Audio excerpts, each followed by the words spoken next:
Now, comic books around the world are generally known to be entertaining, but our next guest this evening has written a brand new story in comic form which discusses a rather serious subject. And we're thrilled here with us. Good evening, Benjamin Dix. Good evening. How are you? Very well, thanks. Thanks so much for joining us.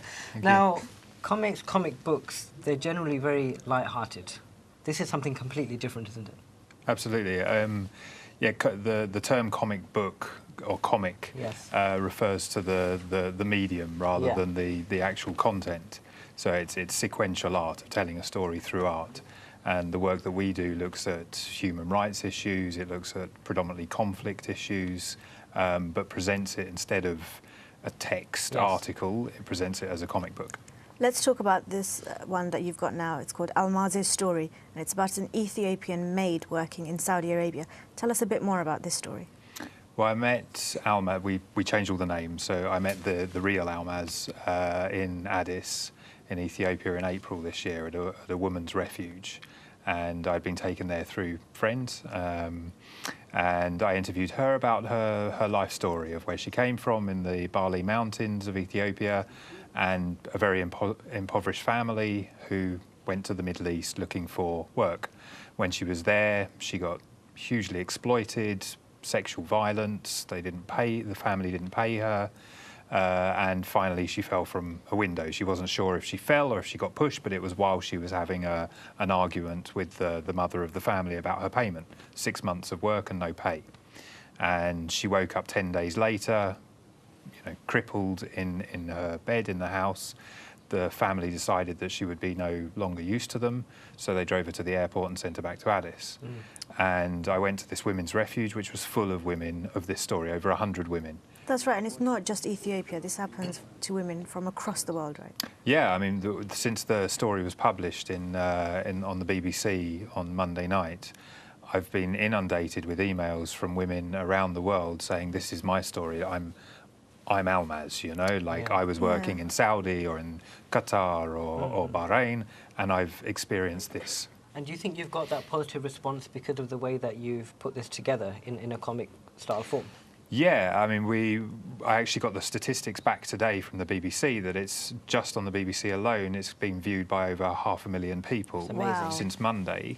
And that's a lot of people to view a comic, but it's actually a huge amount of people to view a story about migrant labour. If you put up a story that's just a written article, it might get a few tens of thousands of hits. It won't get 500,000 hits.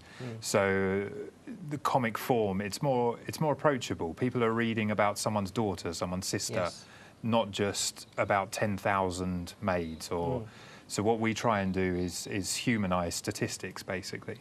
I think comics are quite intimate in the sense that when you're reading it, you're looking at it's your own personal time. You're spending going from one picture to the next, reading it in your own sort of words. What's the response been like? Because the issue of migrant labour is quite an important and quite a sensitive one in the Middle East. What's the response been from Middle Eastern readers? I'll probably answer that better next week because it's about to be republished in Arabic. Oh wow! So the BBC are republishing it at the moment, and they're translating it. That will probably get huge impacts, So at the moment, I've actually not received so much feedback from the Middle East, but I imagine next week I will. Yeah. Now, Sheikh Abuka, your role as a sheikh, you come across many harrowing stories. How do you think something like this will benefit victims of issues like this? I think it's it's at the heart of what it takes to be a human and part of humanity. That when you see something that is really bad, with the intention of minimizing the other people being victims of that, there is nothing wrong at all with that. And that's like, the story is not for someone who is part of it, but even for the person who is the culprits in that, the victim themselves and also other people, so that we know that when such kind of evil is being perpetuated somewhere in the world, it should be somehow go a long way being stopped. The Prophet ﷺ mentioned that when you see something that is bad, then try not to stop it by any means. If you can talk about it, if you can stop it physically, or if you can't, you really feel that you are not part of that. And I think that is I would imagine I can see that message being through the kind of publication of that kind of work. Benjamin, the next story that you're working on is about Syria. What can you tell us about that? Yeah, well, I'm based now in Istanbul, and I'm working with Syrian artists who were graphic artists in Damascus, and they've had to leave because of the conflict.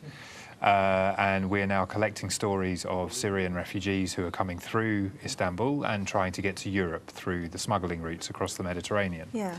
So the story is actually, it's about the smuggling routes across the Mediterranean, of which many people from East Africa, North Africa, Yeah. Syrians are making these routes, and it's become very problematic and topical.